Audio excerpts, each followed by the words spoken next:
कुछ दिन पहले मैंने कुछ लोगों से पूछा कि अगर मैं आपको एक ऐसी पिल दूं जिसको खाकर आप बिना किसी दर्द के मृत्यु को प्राप्त कर सकते हैं और जब आप मरेंगे तो आपके जैसा ही एक व्यक्ति आपको रिप्लेस कर देगा, जिससे आपके परिवार को और मित्रों को कोई समस्या नहीं होगी, सब कुछ सामान्य चलता रहेगा और आप बिना किसी दर्द के इस संसार को छोड़ सकते हैं। तो जानते हैं लोगों ने क्या कहा? आधे से ज्यादा लोगों ने बोला कि वो उस पिल को नहीं खाएंगे। मतलब जीवन में कितना भी दुख क्यों ना हो, हम इस जीवन को नहीं छोड़ेंगे, जिसका मतलब है कि हमें मृत्यु के दर्द से भय नहीं है, हमें इस जीवन के छूट जाने से बहुत बड़ा भय है। और जब मैंने कारण जानने के लिए पूछा कि जब हमें मरना ही है तो हम आज क्यों नहीं मर जा रहे, आखिर फर्क ही क्या पड़ेगा, तो कुछ ने कहा कि जो उन्होंने एक्सपीरियंस किया है और जो वो एक्सपीरियंस करने वाले हैं वो सब वेस्ट हो जाएगा। किसी ने कहा कि जो मैंने मेहनत ऑलरेडी कर ली है, जिसका रिवॉर्ड मुझे इस लाइफ में मिलने वाला है, वो मुझे नहीं मिलेगा। कुछ बुद्धिजीवी थे, उनका ये मानना था कि ईश्वर की बनाई प्रकृति से कोई छेड़छाड़ नहीं होनी चाहिए और ये जो मनुष्य का जीवन है ये बहुत मुश्किल से मिलता है, तो इसका अंत क्यों किया जाए। तो ऐसी पिल को वो नहीं खाएंगे। तो आप देख रहे हैं कि सब कुछ अनित्य, सब कुछ असत्य और सब कुछ दुखमयी होने के बाद भी जीवन जीने की इच्छा कितनी प्रबल है। चाहे इस जीवन को हम ईश्वर का प्रसाद माने या फिर इसे माया का प्रभाव माने, लेकिन हम में से कोई भी मरना नहीं चाहता। ये सोशल एक्सपेरिमेंट दिखाता है कि हम दुखों से हारकर इस जीवन को छोड़ना नहीं चाहते, हम दुखों से जीतना चाहते हैं, दुखों पर विजय पाना चाहते हैं और दुखों पर विजय पाना ही मोक्ष कहलाता है। साथियों, आप सभी का हाइपर क्वेस्ट के इस नए एपिसोड में स्वागत है। आज के एपिसोड में हम मोक्ष को डिकोड करेंगे, ये जानने का प्रयास करेंगे कि मोक्ष क्या केवल एक रिलीजियस फैंटेसी है या फिर एक ये रियल कॉस्मिक इवेंट है जिस पर एक साइंटिफिक दृष्टिकोण रखा जा सकता है। क्या हमारा जीवन कोई सिमुलेशन है, हमारे दिमाग द्वारा रचा गया कोई खेल है, और क्या मोक्ष कोई रीसेट बटन है जिसको प्रेस करके हम इस खेल से बाहर निकल सकते हैं। तो साथियों, आप सभी हाइपर क्वेस्ट को सब्सक्राइब कर ले, बेल आइकन को दबाकर नोटिफिकेशंस भी ऑन कर ले, जिससे हमारी वीडियोस आपको सबसे पहले मिले। अब साथियों, बिना किसी विलंब के आज की वीडियो को प्रारंभ करते हैं।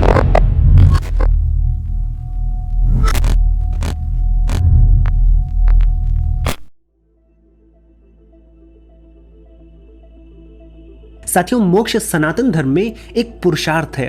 अभी जो हमने सोशल एक्सपेरिमेंट किया था उस समय पता चलता है कि हम दुख से हार कर, दुख से पीड़ित होकर अपनी जान नहीं देना चाहते, हम दुखों पर विजय पाना चाहते हैं, यानी हम एक्टिवली मोक्ष की तरफ बढ़ना चाहते हैं। इसीलिए सनातन धर्म में धर्म, अर्थ और काम के साथ जो चौथा पुरुषार्थ है मनुष्य का, वो मोक्ष है। और मोक्ष दुख पर विजय पाना है। अगर हमें दुख पर विजय पाना है तो हमें समझना होगा कि दुख क्या है। अब साथियों, अगर हम मोक्ष को किनारे रख दें और एकदम बेसिक से स्टार्ट करें तो हम पाएंगे कि हमारे जीवन में हम दो ही चीज करना चाहते हैं। वो दो चीज क्या है? पहला है कि हम दुख से बचना चाहते हैं और दूसरा यह है कि हम सुख को पाना चाहते हैं। यानी एक तरफ हम दुख से निवृत्त होना चाहते हैं तो दूसरी तरफ हम सुख में प्रवृत्त होना चाहते हैं। लेकिन इसमें जो प्राचीन मनुष्य थे, विशेषकर हमारे ऋषि मुनि, वो इसमें एक बड़ी समस्या को समझ गए थे। हमारी जो दो कामनाएं हैं, दुख से निवृत्ति और सुख में प्रवृत्ति, इसमें जो दूसरी कामना है सुख में प्रवृत्ति, ये एक बहुत बड़ा धोखा है। यानी सुख में प्रवृत्ति केवल और केवल दुख में प्रवृत्ति ही होती है। इस संसार में सुख जैसा कुछ नहीं होता, सुख हमारे मन का भ्रम है और इसको आप ऑब्जर्व भी कर सकते हैं। आप देखेंगे कि जो सुख है वो स्वतः नहीं होता, सुख के लिए निरंतर प्रयास करना पड़ता है। लेकिन वहीं पर जो दुख है वो स्वतः उत्पन्न हो जाता है, वो अपने आप चलकर आपके पास आता है। दूसरा, अगर आप देखें कि अगर आपको सुख मिल भी गया तो बहुत अल्प समय के लिए होता है, वो ज्यादा देर टिकता नहीं और दुख उसे हरा देता है। और तीसरा ये है कि सुख के साथ कई दुख चिपके रहते हैं। अगर आपको कोई सुख होगा भी तो उसके साथ ये भी दुख होगा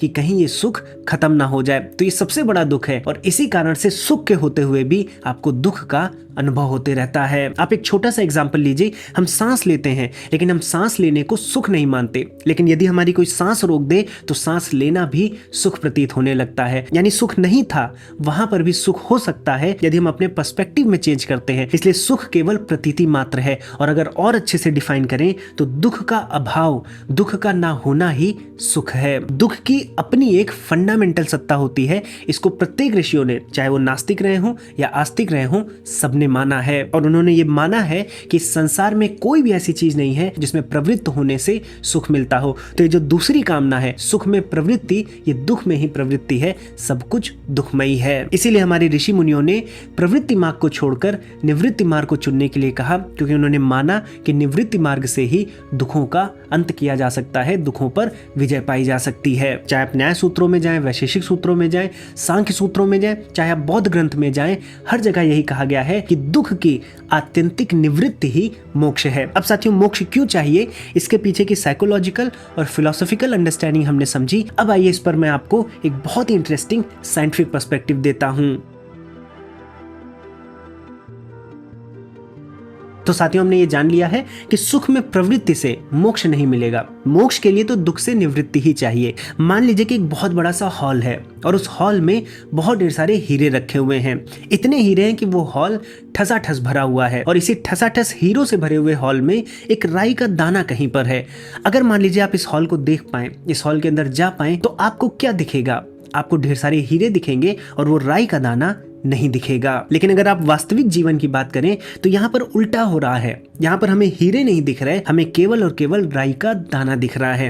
अब आपको समझ नहीं आ रहा होगा तो मैं इसको समझाता हूँ। अगर आप अपने चारों ओर की चीजों को देखिए तो इन चीजों में 99.9999% स्पेस है और मैटर बिल्कुल ना के बराबर, बिल्कुल निग्लिजिबल 0.00% है। इसको आप ऐसे भी समझ सकते हैं कि जो बेसिक बिल्डिंग ब्लॉक है, जो हमारा एटम है, उस एटम में ही 99.9999% स्पेस है और उस एटम का जो न्यूक्लियस है, जहां पर मास होता है, जो मैटर है, वो बिल्कुल 0.00% है, बहुत नेग्लिजिबल है। यानी अगर आप एक छोटे से एटम को एक बड़े से हॉल जितना बड़ा कर दें तो उसका जो न्यूक्लियस होगा वो उस हॉल में तैरता एक धूल का कण मात्र होगा। और उसी एटम से हमारे चारों ओर की चीजें बनी हुई हैं। इसका मतलब है कि हमारे चारों ओर की चीजों में स्पेस ही स्पेस है, मैटर तो ना के बराबर है। लेकिन जो हमारा एक्सपीरियंस है वो इसके उल्टा है। हमें स्पेस नहीं दिखता, हम स्पेस पर फोकस नहीं करते, हम तो मैटर पर करते हैं। हमें सिर्फ मैटर की चीजें दिखती हैं। ये ठीक उसी तरह है कि आप हीरो से भरे हॉल के अंदर गए और आपको राई का दाना दिखा। और जितनी भी चीजें हम अनुभव कर रहे हैं, चाहे वो हमारा परिवार हो, हमारे मित्र हो, हमारी सराउंडिंग्स हो, हमारा क्रोध हो, हमारे इमोशंस हो, या इनसे जन्म लेने वाला दुख हो, वो सब मटेरियल है, वो सब मैटर से बना है, जो कि ना के बराबर है। अगर कुछ है, कुछ अनंत है, कुछ सर्वव्यापी है, तो वो आकाश है या फिर उससे सटल आत्मन है। लेकिन हमारी बुद्धि इस तरह से कंडीशनड है, इस तरह से वायर्ड है कि हम निग्लिजिबल, जो ना के बराबर चीज है, उस पर ही फोकस करते हैं, उससे ही जन्म लेने वाले जगत में बंधे हुए हैं और उससे जो दुख उत्पन्न हो रहा है उसमें फंसे हुए हैं। तो अगर हम किसी तरह से अपने माइंड को मैटर से स्पेस पर फोकस करा पाए, अपने चित्त को जड़ से चेतन की ओर लेके जा पाए, तो हम दुखों से निवृत्ति पा सकते हैं, हमारा मोक्ष हो सकता है। अब आइए जानते हैं कि हम अपने माइंड को मैटर से कैसे अलग कर सकते हैं। साथियों, आपने नोटिस किया होगा कि अगर किसी सुबह उठकर आपने गुस्सा कर दिया या आपने मोबाइल उठाया और इंस्टाग्राम खोला और कोई ऐसी पोस्ट देख ली जिससे आपको डिसअपॉइंटमेंट हो गई या जेलसी हो गई, तो आपका पूरा दिन खराब हो जाता है। और अगर आप नोटिस करें तो मैं इस बात की गारंटी लेता हूं कि पिछले कई महीनों से कोई ना कोई इमोशन आपका दिन चलाता है या आपके दिन को खराब कर देता है। इतनी ताकत होती है एक छोटे से इमोशनल रिएक्शन में। हमारे जो इमोशंस होते हैं, चाहे हम क्रोध करें, चाहे हम ईर्ष्या करें या फिर किसी डर के कारण अगर हम कुछ नहीं कर पाते हैं तो ऐसा हमारे साथ क्यों होता है। और इस पर मुझे सांख्य दर्शन के अनुसार क्लैरिटी मिली। सांख्य दर्शन पर ही मैं कई आचार्यों से मिला, उनसे सीखा और जीवन में यहाँ तक पहुंच पाया। फिर उसी एक्सपीरियंस से, उसी अनुभव से और गुरुकुल के आचार्यों के ज्ञान से मैंने दुनिया का पहला वैदिक इमोशनल इंटेलिजेंस मॉड्यूल डेवलप किया है, जो कि सांख्य दर्शन पर आधारित है। जो भारतीय लोगों के मॉडर्न इमोशनल चैलेंजेस हैं, जो आजकल की इमोशनल समस्याएं हैं, उनको भारतीय दर्शन के अनुसार सॉल्व करता है। और इस पाठ्यक्रम में केवल आपको सुनना नहीं है, ऐसा नहीं कि केवल हम जानकारी देंगे।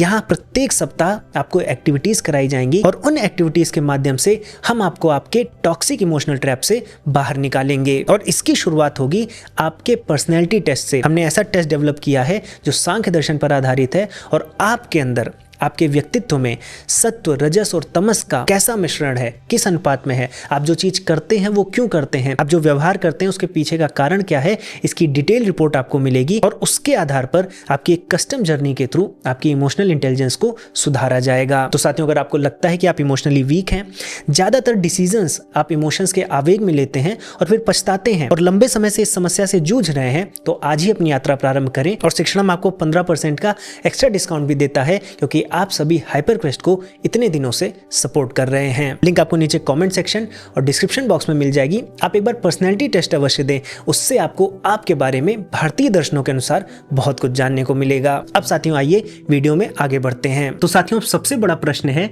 कि मोक्ष मिलेगा कैसे। और अगर आप ध्यान दें तो बचपन से बहुत ढेर सारी बातें आप सुन रहे हैं। हमारी दादी कहती थी कि गंगा में नहा ले तो मोक्ष हो जाएगा। दादाजी का दाह संस्कार भी काशी में किया गया जिससे उनको मोक्ष मिल जाए। पापा को देखें तो पापा हर साल एक गाय का दान करते हैं और रामायण का पाठ करवाते हैं जिससे उनको मोक्ष मिल जाए। वहीं मम्मी क्या करती हैं, मम्मी नाम जप करती हैं। क्यों? क्योंकि उससे उनको मोक्ष मिलेगा। और अगर आप देखें तो ये अपनी जगह गलत भी नहीं है, क्योंकि आपको पुराणों में या हमारे ग्रंथों में कई जगह ऐसा मिल जाएगा कि काशी में देह का त्याग करने से मोक्ष मिलता है, गंगा में स्नान करने से मोक्ष मिलता है, रामायण के, भागवत के, इन सभी ग्रंथों के श्रवण मात्र से आपको मोक्ष मिल जाता है। तो क्या मोक्ष इतनी आसानी से मिल जाता है? आइए इसका सच जानते हैं। तो साथियों, अगर हम वेदों और उपनिषदों की तरफ बढ़ें तो मुंडक उपनिषद में एक मंत्र आता है जहां पर बताया गया है कि आत्मा के विषय में केवल सुनने, पढ़ने या प्रवचन करने मात्र से मोक्ष नहीं मिलता, बल्कि आत्मा से जब आपका एकीकरण हो जाता है, जब उसका प्रत्यक्ष साक्षात्कार हो जाता है, तभी आपका मोक्ष होता है। और ये मोक्ष कैसे मिलेगा, इसके लिए एक प्रोसीजर भी डेवलप किया गया था। अगर आप हमारे दर्शनों में जाएं तो महर्षि गौतम ने न्याय सूत्र में एक सूत्र दिया था जो स्टेप बाय स्टेप कैसे आपको मोक्ष मिलेगा उसके विषय में बताता है। तो मोक्ष क्या है? दुखों पर विजय प्राप्त करना, दुखों का नाश करना। और ये जो प्रक्रिया है ये प्रारंभ होती है मिथ्या ज्ञान के नाश से। एक बार मिथ्या ज्ञान का नाश होता है तो उससे जो दोष होते हैं उनका नाश होता है। जब दोष का नाश होता है तो प्रवृत्ति का नाश होता है, प्रवृत्ति का नाश होता है तो जन्म का नाश होता है, और जब जन्म का नाश हो जाता है तो दुखों से निवृत्ति हो जाती है। अब आइए इन एक एक स्टेप्स को समझते हैं। तो साथियों, सबसे पहले है मिथ्या ज्ञान। और जब हमने वैज्ञानिक दृष्टिकोण से मोक्ष के कॉन्सेप्ट को समझने का प्रयास किया था तो हमने देखा था कि चूंकि हमारी दृष्टि केवल उसी चीज पर केंद्रित है जो कि बहुत कम है, जो कि जड़ है, मैटर है और राई के दाने के बराबर है, और हम जो सर्वत्र व्याप्त आत्मा है, जो सत्य है, उस पर हम कंसंट्रेट नहीं कर पाते, इसीलिए हम दुखों में बंधे रहते हैं। और ये जो जड़ है, अगर इससे आपको अपनी दृष्टि हटानी है, चेतन पर ले जानी है, तो आप इस आंख से नहीं कर सकते, क्योंकि ये आंख भी जड़ ही है, ये भी मैटर से बनी हुई है। तो ये जो कुछ भी डिटेक्ट करेगी वो मैटर ही होगा। इसलिए हमें क्या करना है, हमें इस आंख से नहीं बल्कि जो हमारी चेतना है उससे ही हम चेतन तत्व पर फोकस कर पाएंगे। यानी हम अंतर्मुखी होकर चेतना के स्तर पर ही अपने पर्सपेक्टिव को शिफ्ट कर पाएंगे। लेकिन इसकी शुरुआत तभी होगी जब हम ये समझ पाएंगे, जगते हुए, जागृत अवस्था में देखते हुए, कि ये जो हमारा शरीर है, ये जो हमारा मन है, बुद्धि है, ये जो संसार है जिसको हम सत्य मान बैठे हैं, ये केवल और केवल मिथ्या है। यही मिथ्या ज्ञान है। इसी मिथ्या ज्ञान का हमें समूल नाश करना है, क्योंकि जब तक आपके अंदर मिथ्या ज्ञान है तब तक आप जड़ पर, मैटर पर ही फोकस करेंगे। जो स्पेस है, जो आत्मन तत्व है, जो सर्वव्यापी तत्व है, उस पर फोकस नहीं करेंगे। और जब मैटर पर फोकस करेंगे तो क्या होगा, तब कुछ मैटर आपको अच्छा लगेगा, कुछ मैटर आपको अच्छा नहीं लगेगा। जो अच्छा लगेगा वो आपके शरीर के अनुकूल होगा, तो उसे हम कहते हैं राग। और जो अच्छा नहीं लगेगा, जो विषय प्रतिकूल होंगे, उनसे आपको हो जाएगा द्वेष, उनसे आप दूर भागेंगे। और जब राग और द्वेष आपको होगा और उनसे अटैचमेंट हो जाएगा तो आपके अंदर जन्म लेता है मोह। और यही राग, द्वेष, मोह बहुत बड़े दोष होते हैं। इसीलिए मिथ्या ज्ञान जब तक है तब तक आपके अंदर ये तीनों दोष पाए जाते हैं। और ये दोष क्या करते हैं? ये दोष प्रवृत्ति को जन्म देते हैं। प्रवृत्ति क्या होती है, आइए जानते हैं। तो साथियों, जब आपके अंदर राग होता है तो यानी आपको वो वस्तुएं चाहिए होती हैं जो आपके अनुकूल हैं, जो आपको सुख देती हैं। इसलिए आप वो कर्म करने लगते हैं जिनसे आपको प्रसन्नता मिलती है। यही प्रवृत्ति है, उस कर्म को करने की। किसी चीज से दूर अगर आप भाग रहे हैं, द्वेष है उससे, तो भी आप क्या कर रहे हैं, कर्म कर रहे हैं। तो दोष से कर्म का जन्म होता है, जिसे हम प्रवृत्ति भी कहते हैं। फिर प्रवृत्ति से क्या होता है, कर्म से क्या होता है, कर्म से अदृष्ट का जन्म होता है। अदृष्ट क्या है? जिसको हम देख तो नहीं पाते, लेकिन किसी न किसी प्रक्रिया से वो हमें हमारे कर्मों का फल दे देता है। इसी को हम पाप पुण्य भी कहते हैं। तो मिथ्या ज्ञान था, मिथ्या ज्ञान से दोष उत्पन्न हुए, दोष से आपके कर्म उत्पन्न हुए, उन कर्म से अदृष्ट उत्पन्न हुआ, पाप पुण्य उत्पन्न हुआ, जिसे हम प्रवृत्ति भी कह सकते हैं। अभी जो पाप पुण्य है, इनको तो भोगना ही पड़ेगा। ये करेंसी की तरह है जो आपके वॉलेट में पड़ी हैं, जो आपके अकाउंट में पड़ी हैं। जितनी भी आपने करेंसी अर्जित की है उसको आपको खर्च ही करना पड़ेगा। तो जो आपके कर्म के अनुसार पाप और पुण्य है, उनको तो आपको भोगना पड़ेगा। तो आप इस जीवन में भोगते भी हैं, नित्य नए कर्म भी करते हैं। और जब ये जीवन समाप्त होता है तो चूंकि पूरी तरह से करेंसी खत्म नहीं होती, पूरा खर्चा आप नहीं करते हैं, इसलिए फिर पुनर्जन्म होता है और वहां पर आप खर्चा करते हैं। तो प्रवृत्ति से क्या हो रहा है, प्रवृत्ति से नया जन्म हो रहा है। और जब जन्म होता है तो फिर आप भोगते हैं, और उस भोगने में आपको सुख का भी अनुभव होता है और दुख का भी होता है। लेकिन चूंकि ये संसार दुखमयी है, सुख की अपेक्षा दुख को ज्यादा भोगता है, इसलिए संसार को दुखालय भी कहा गया है, यानी दुखों का घर। और इसी प्रकार से मिथ्या ज्ञान से लेकर दुखों तक ये संसार चक्र चलता रहता है। हम अपने दोषों के कारण नए नए कर्मों को करते हैं, नए नए प्रकार की प्रवृत्तियों में फंसते हैं, फिर उनसे जो पाप पुण्य होता है उनको भोगते हैं। ये पाप पुण्य जब तक पूरी तरह से नहीं भोगे जाते, हम नए नए जन्म लेते रहते हैं और नए नए जन्मों में हम दुख का भागी बनते हैं। तो अगर हमें दुखों का समूल नाश करना है, मोक्ष पाना है, तो सबसे पहले हमें जो जड़ है, मिथ्या ज्ञान है, इसी को समाप्त करना होगा। और ये केवल और केवल आत्म तत्व के साक्षात्कार से होगा, केवल उसके बारे में सुनने से, जानने से नहीं होगा। उसका जब आप प्रत्यक्ष दर्शन करेंगे, जब आप जानेंगे कि आप तो केवल चेतना है, आत्मन है, तभी आपका मोक्ष होगा। आपको याद आ रहा होगा, मैंने पिछली कई वीडियोस में एक मोबाइल के माध्यम से आपको समझाया था कि जीव क्या है। तो जीव एक व्यवस्था है जहां पर एक मोबाइल है, जिसे हम हार्डवेयर कह सकते हैं, जीव का शरीर कह सकते हैं।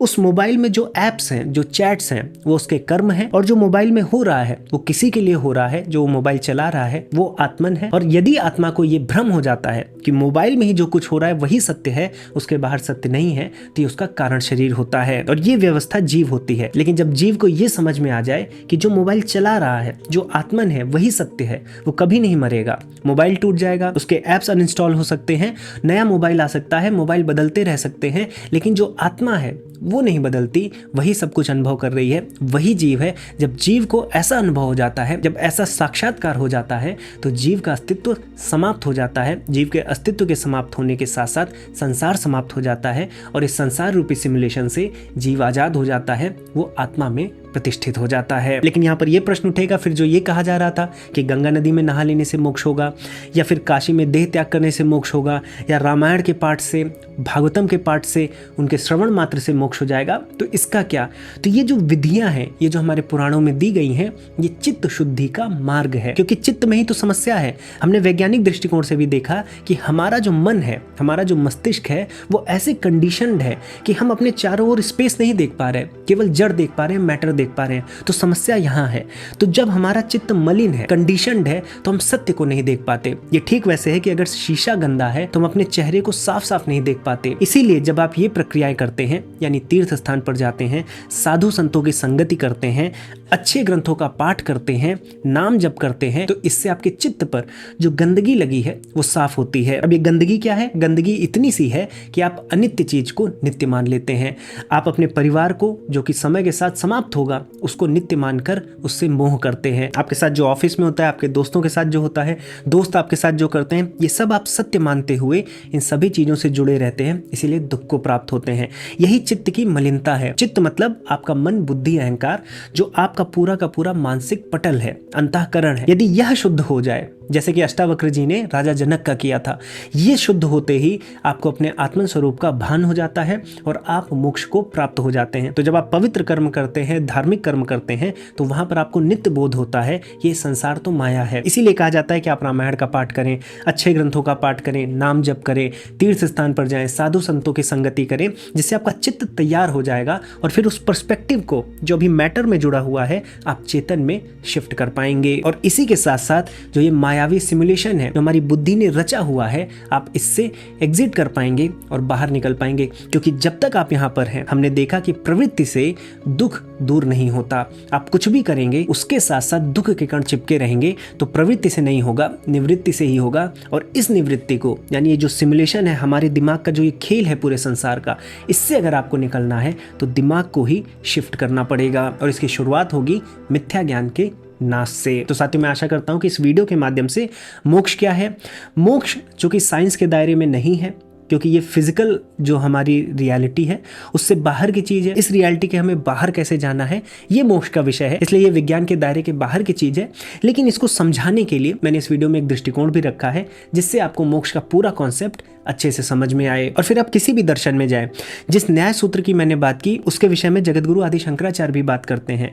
फिर आप चाहे मोक्ष को कुछ भी कहें, अपवर्ग कहें, कैवल्य कहें, निर्वाण कहें, सब कुछ यही है। इस सांसारिक जीवन से, इस सांसारिक चक्र से किस प्रकार मुक्ति मिल जाए, कैसे दुखों का समूल नाश हो जाए, दुखों से निवृत्ति हो जाए, यही मोक्ष है। ये जीते जी भी हो सकता है शरीर के साथ, केवल आत्मज्ञान से तो शरीर रह जाता है, फिर आपके कर्म के नए फल नहीं जन्म लेते हैं, इसे कहा जाता है जीवन मुक्ति। बस आपका शरीर रह जाता है, और जब शरीर भी समाप्त हो जाता है तो उसे विदेह मुक्ति कहते हैं। और साथियों, इसके साथ साथ यदि आपको अपने व्यक्तित्व को समझना है कि आपकी प्रकृति कैसी है, सांख्य दर्शन के अनुसार आपके अंदर सत्व कितना है, रजस कितना है, तमस कितना है, किन अनुपात में वो आपके अंदर उपस्थित है, जिससे इससे आपका एक व्यक्तित्व बनता है, किस तरह के आपको कार्य करने चाहिए, कैसा भोजन करना चाहिए, किन एक्टिविटीज़ को नहीं करना चाहिए। अगर आपको ये सभी जानना है तो एक फ्री पर्सनैलिटी टेस्ट हमने बिल्ड किया है शिक्षणम.in पर, लिंक आपको नीचे कमेंट सेक्शन और डिस्क्रिप्शन बॉक्स में मिल जाएगी। आप अवश्य पर्सनैलिटी टेस्ट दें, अपने बारे में जानें, और यदि आपको समस्या पता चलती है, कोई इमोशनल प्रॉब्लम है जिससे आप लंबे समय से जूझ रहे हैं, तो आप हमारे इमोशनल इंटेलिजेंस कोर्स, जो कि वैदिक वे में सांख्य दर्शन के अनुसार डेवलप किया गया है, उसको जरूर ज्वाइन करें। और साथियों, अगर आपको वीडियो पसंद आई है तो अपने दोस्तों में, अपने परिवारजनों में साझा करें, लाइक करें, चैनल को सब्सक्राइब कर लें। हम लोग प्रत्येक सप्ताह इसी तरह की विज्ञान और दर्शन से जुड़ी हुई वीडियोस लाते रहते हैं। साथियों, इसी के साथ इस विषय को, इस टॉपिक को यहीं पर दूंगा विराम। अब मैं मिलूंगा एक नए टॉपिक के साथ नई वीडियो में। तब तक के लिए जय श्री राम।